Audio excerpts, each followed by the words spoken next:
Andres, magsasalita. Alam niyo ba, noong unang panahon, marunong magsalita ang unggoy, pero ngayon, Yung ko yun eh.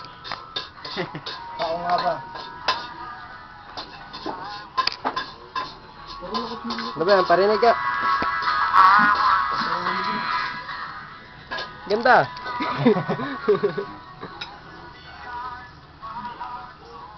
Gala na tayo, sir.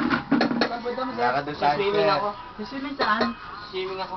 Pwede ba sumama doon? Sir. Halika, sama tayo. Yung mga, yung mga tupperware nyo. Yung kulay pula, malaki yun eh. Di okay na yan.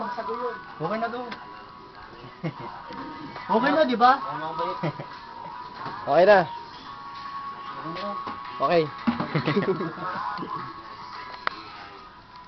Yun o. Ready na siya.